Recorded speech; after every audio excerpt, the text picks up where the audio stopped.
This is a demo of one of my most favorite audio devices that I've ever had, and I've had quite a few. It's the Roland PMA5 personal music assistant.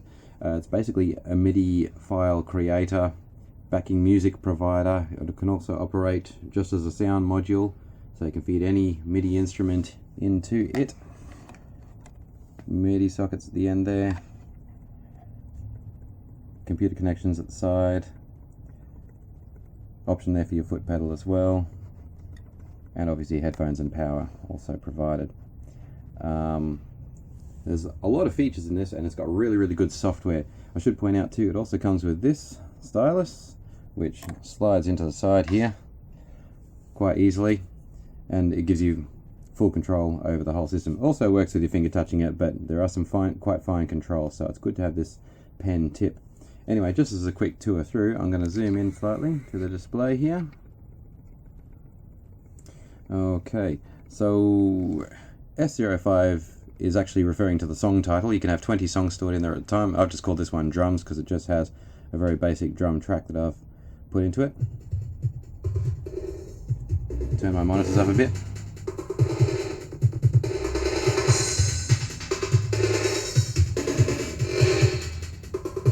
Anyway, we'll leave that there for the minute. So some of the controls that we have are the mixer screen. You got 8 tracks, fading through the obviously the volume, panning, reverb settings, and there's chorus as well. There are several chorus effects and several reverb effects, and they're actually not strictly reverb and not strictly chorus. There's a bit of variation in the effects that are on offer, and basically to change the sliders, it's just a case of dragging them with the pen like that and arranging it however you like. So exit from there. The next one, just further to that, what I said before about chorus and reverb. There are 2 pages of effects.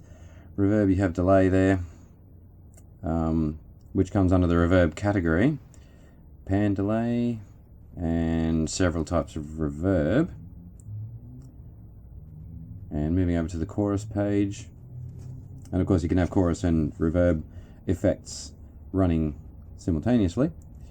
There's a stereo delay with feedback, which is a really cool effect. It gives you a kind of a bathroom tile sort of reverberating. It's a little hard to describe, but it is actually used on this particular drum track that I've made up. Stereo delay again there. The flanger comes under the chorus banner.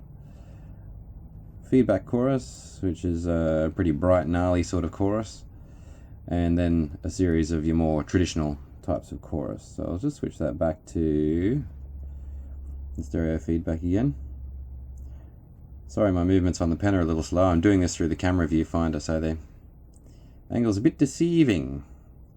Now, this is the bar number that I'm at. I played it before and we ended up stopping at bar 7. So I can just skip through. It's only 18 bars long, this particular song, because it's not really a song, it's just a little drum pattern. So if we were to go back to 7, you can also skip through normal tape recorder style.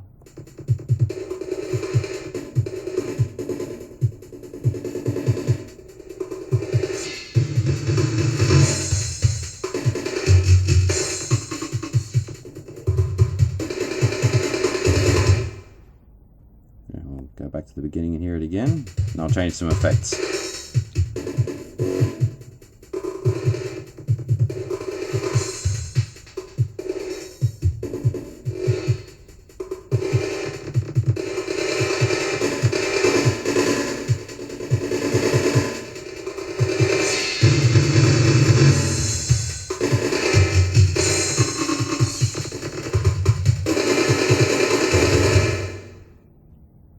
And again.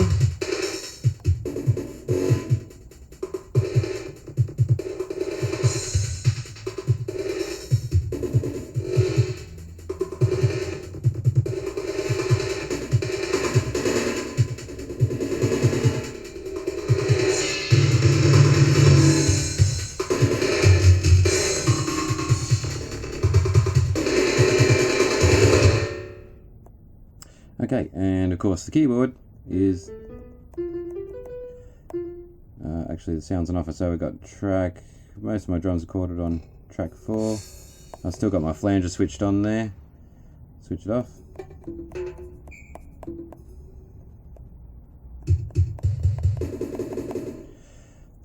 And I can of course switch that reverb off as well.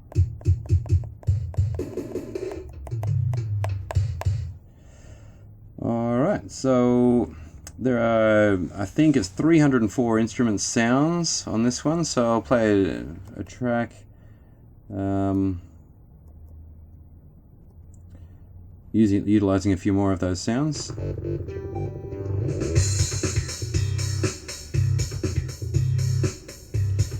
And again, here's our tape recorder controls.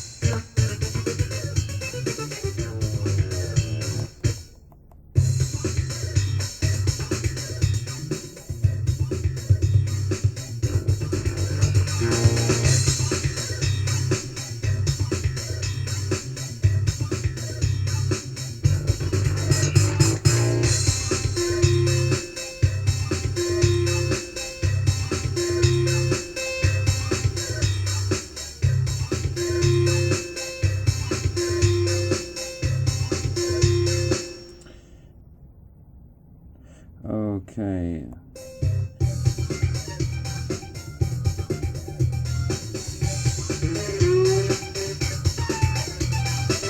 These flashing lines are telling me which tracks are actually operating at the time, which is handy because then I'll know during this composition if I wanted to add something extra on any of tracks 1, 2 or 3, 4 right at this point in time. I know they're all available.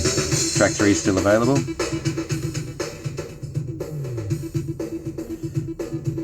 And you might be wondering why it's divided into 2 sets of 4 song tracks, 1, 2, 3, 4. They're the tracks that you can program right from bar 0 to bar infinity, or 999, or however far it goes, as basically a consistent stream of a track. The style side, however, in order to save memory as you're creating your song, the style side operates like styles you might find on your keyboard. You can make them all up as you go. You can see how our counter's just going back to 1 each time there. So I've got a little bit of drums there, a little bit of a sound on track A2, and that will loop, and it can be arranged, if I switch back to my song, in a sequence of styles.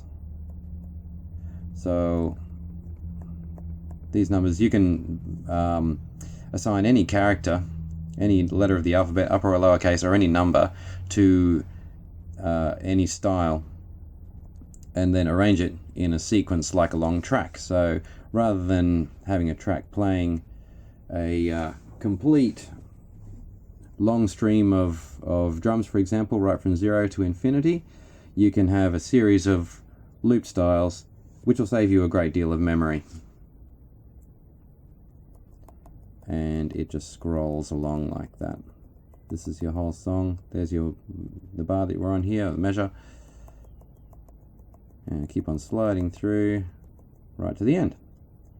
The little flat brick there just says that that particular style was 2 bars long.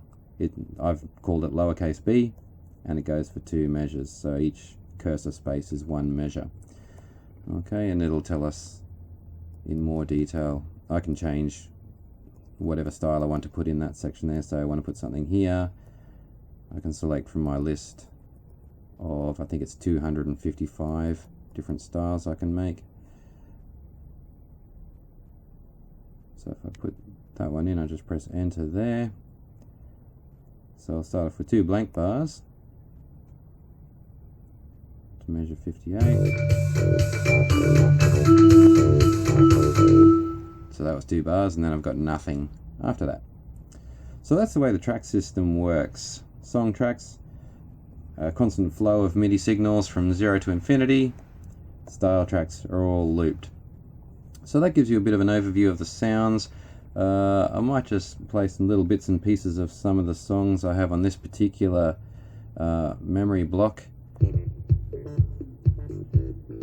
Thought this sounded a bit sluggish, so it's called Slug.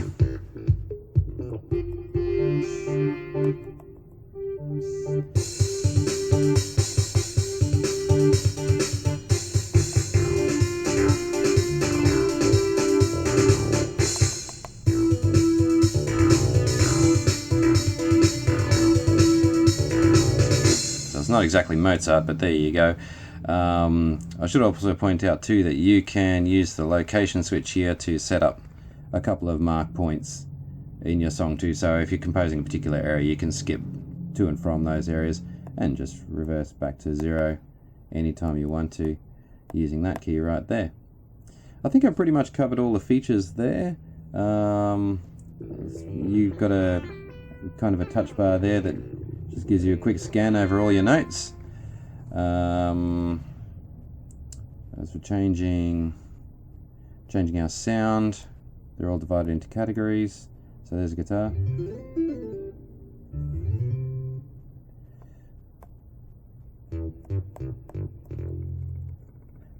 A lot of good synth bass sounds in this.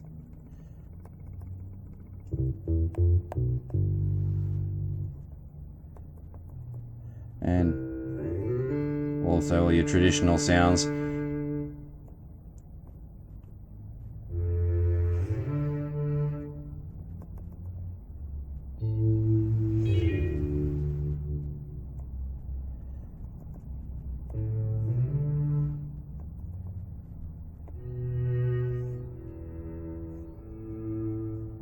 And if I want to do some chords, I've got key hold here.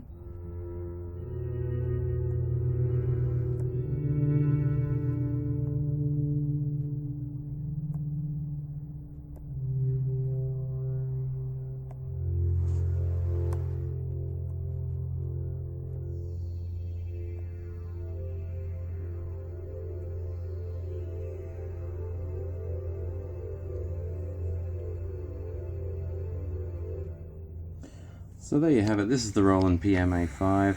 Like I said, I found it such an incredibly useful thing over the years. It's one of the few devices that I've always kept and always will. Roland PMA5, excellent.